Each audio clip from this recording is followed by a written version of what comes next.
What trends are you seeing in literacy policy or literacy in general for adolescent literacy? So, post pandemic, of course, we all saw the need to support students in developing their reading skills and strengthening the opportunities that they had for instruction aligned to the science of reading and cultivating strong literacy skills.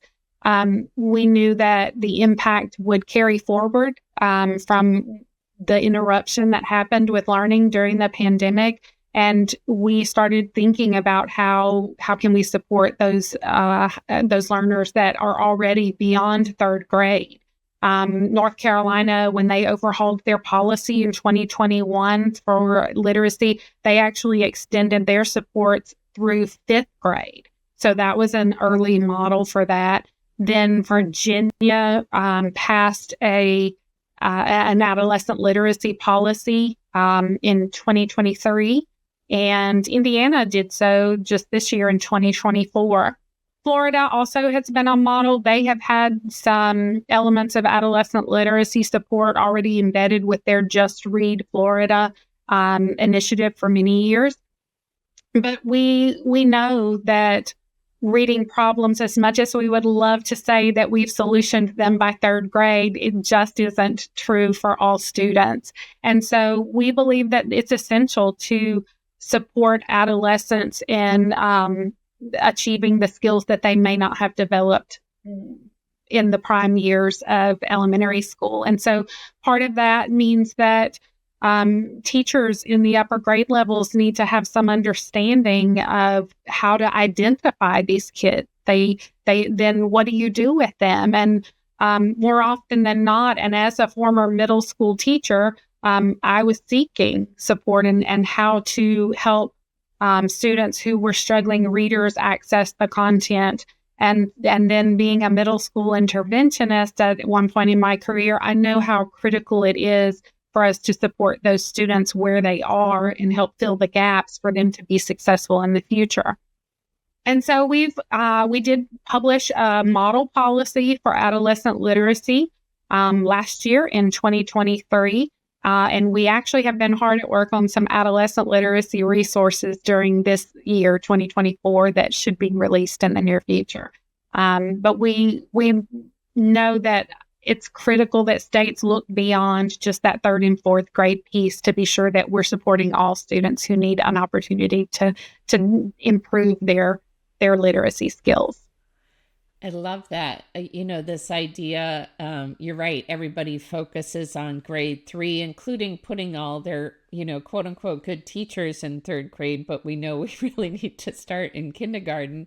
Absolutely. And also that we can't stop in third grade because there's so many students who did not develop the skills they needed. So I love that you guys created elements of a policy that can be directed towards those adolescent teachers. And when you think about professional learning, you often hear middle school or high school teachers say, I'm not a reading teacher, I'm a social studies teacher, I'm a science teacher.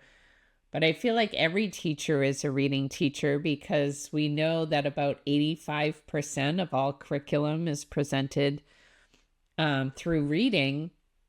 And so it is important that we don't forget, we're not trying to make all of them reading experts, but just different things like morphology or, syllable division, little things that they could weave into their practice is so important. So I'm excited for our listeners to be able to learn from those policies directed at adolescent literacy, the older learners, which is great. And you mentioned, post pandemic, have you really seen a shift, whether in, early literacy or adolescent literacy since the pandemic? Has anything beyond the obvious of it kind of put a spotlight on the literacy in this country, but are there other elements that you have seen shift since the pandemic?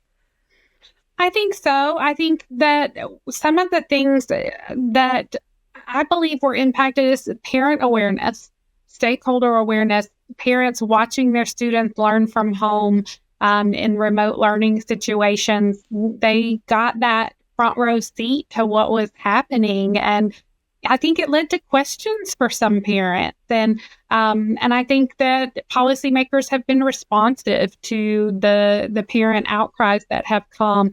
I also think that the pandemic created an urgency that perhaps was not as strong. Not that it shouldn't have been, because we weren't in a great place with reading across the nation prior to the pandemic.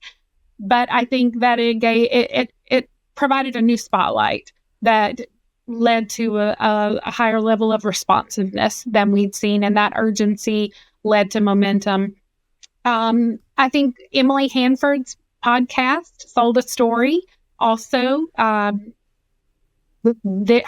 ability to communicate the need and the crisis in very relatable ways, I think, has helped highlight the need and led to more stakeholders responding to it. So those things all play together to create an environment where there's a strong appetite to ensure that we're doing all that we can to give every child the opportunity to develop strong reading skills.